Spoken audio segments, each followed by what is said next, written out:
Assalamualaikum warahmatullahi wabarakatuh. Saya Atana Abdinashollah dari kelompok 3 dan teman kelompok saya Rahmat Irfan dan Rehan Juan akan mempresentasikan uh, Green Shape Analyzing untuk bangunan 6 dan 7. Dan, jadi bangunan 6 itu adalah asrama wanita dan bangunan 7 itu Islamic Tutorial Center.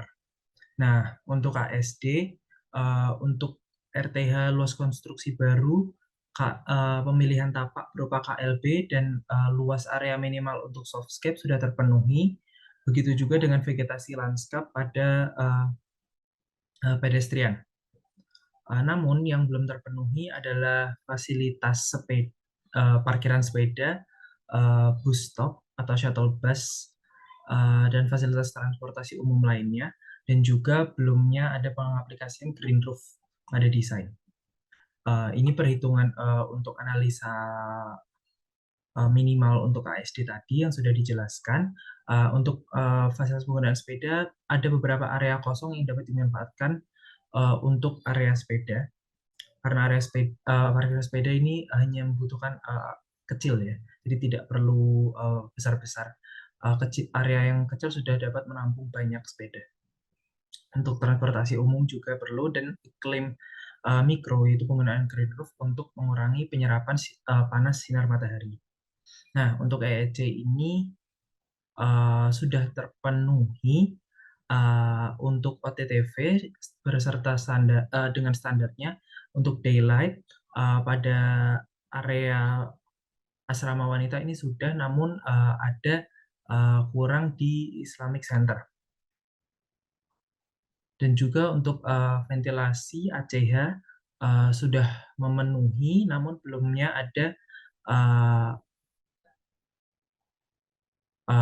penjelasan pada gambar kerja untuk penggunaan AC pada WC, tangga, koridor, lobby lift. Untuk windrows juga tidak terpenuhi untuk area bukaan dari bangunan. Ya, ini perhitungan ACH-nya. Perhitungan ACH untuk asrama wanita kurang dari standar. Ada rekomendasi untuk menambah luas inletnya. Sementara pada Islamic Tutorial Center perlunya ada pengurangan jumlah jendela atau bisa digantikan dengan penggunaan jendela mati jika tidak ingin mengurangi cahaya yang masuk. Untuk daylight pada asrama putri juga sesuai dengan standar. Nah, sementara untuk area pembelajaran agama itu hanya sampai beberapa sampel hanya mencapai sekitar 124 hingga 189 lah, sekitar situ, sementara standarnya adalah 250 lux. Nah, jadi untuk area pusat pembelajaran ada beberapa rekomendasi, itu penambahan luas jendela dan juga penggunaan cat dinding yang lebih cerah untuk lebih memantulkan cahaya di dalam ruangan. Nah, ini juga windrows.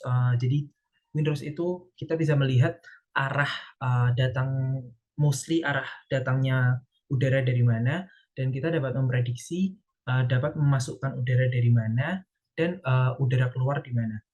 Di dalam ruangan itu ada beberapa bukaan untuk area angin masuk dan angin keluar. Nah, peletakannya juga perlu diperhatikan. Usahakan peletakannya agar tidak cahaya masuk, maksud saya angin masuk langsung keluar, jangan sampai seperti itu, tapi diusahakan dibelokkan dulu di dalam ruangan sehingga tersebar ke seluruh ruangan, baru keluar dari ruangan. Sekian dari saya. Wassalamualaikum warahmatullahi wabarakatuh.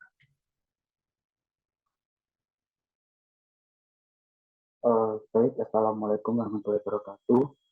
Saya Rahmat Irfan Maulana dengan NIM 200606110030 akan menjelaskan terkait tolok ukur WAC dan MRC. Yang pertama WAC. WAC sendiri yaitu kegiatan dari water conservation. Di sini kami mengambil beberapa poin, yaitu yang pertama menggunakan meteran air. Meteran air di sini yaitu kami menggunakan meteran air digital yang diletakkan pada daerah-daerah yang dekat dengan toilet untuk memantau penggunaan air, sehingga air dapat dimanajemen dengan baik. Selanjutnya, daur ulang air. Di sini yang dimaksud yang didaur ulang yaitu mendaur ulang air greywater menjadi air bersih. Air greywater sendiri yaitu air yang berasal dari kamar mandi, bekas air mencuci, dan lain-lain.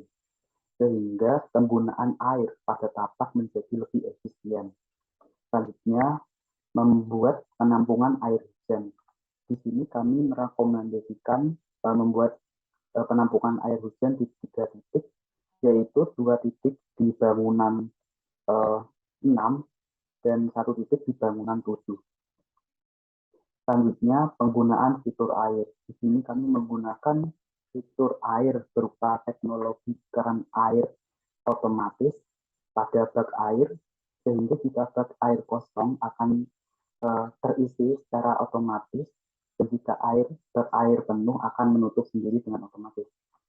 Selanjutnya itu menggunakan keran sensor pada wastafel untuk menghindari pengguna yang tidak menutup keran air dengan benar, sehingga tidak ada air yang masih mengalir ataupun menetes. Selanjutnya yaitu MRC. MRC sendiri yaitu kependekan dari Material, Resources, and Cycle.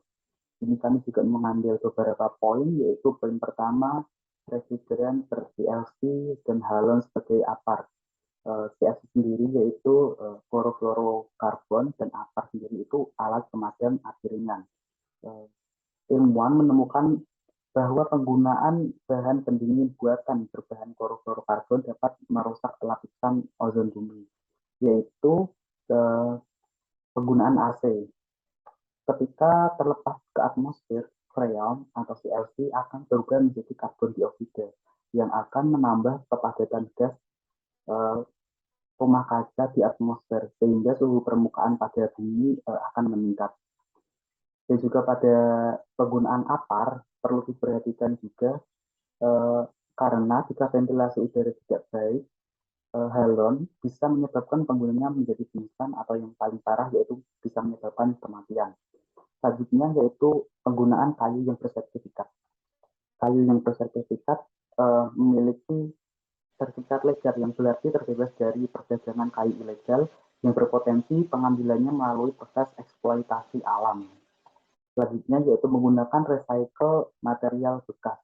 Penggunaan material bekas untuk mengurangi sampah hasil konstruksi dan meningkatkan efisiensi penggunaan material, sehingga pengeluaran biaya pembuatan bangunan juga menjadi lebih sedikit.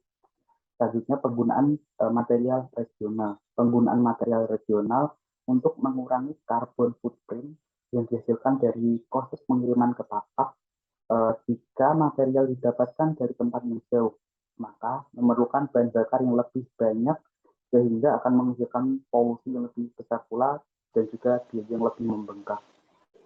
Cukup sekian dari saya. Terima kasih. Wassalamualaikum warahmatullahi wabarakatuh.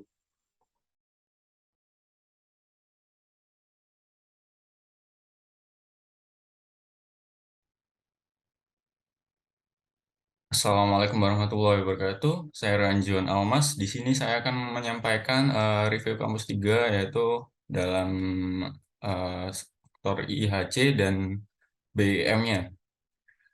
Yang pertama yaitu ada IHC yaitu Indoor Health and Comfort. Eh, untuk gedung 6 dan 7 ini faktor IHC-nya yaitu yang belum terpenuhi hanya kenyamanan termalnya.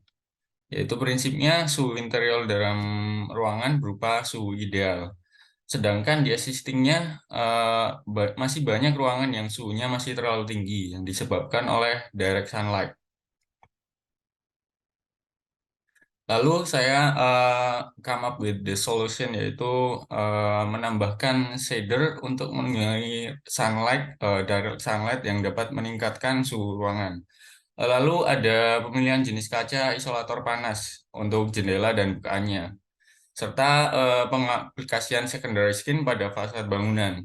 Nah, secondary skin ini dapat berupa material kayu, aluminium, atau sebagainya. Lalu yang terakhir ada BEM, yaitu Building Environment Management. Di sini dalam gedung 6 dan 7 ini prinsipnya yang belum terpenuhi yaitu pengelolaan dan pengelompokan sampah. Yaitu prinsipnya tersedianya tempat sampah 3 jenis, yaitu tempat sampah anorganik, organik, dan B3.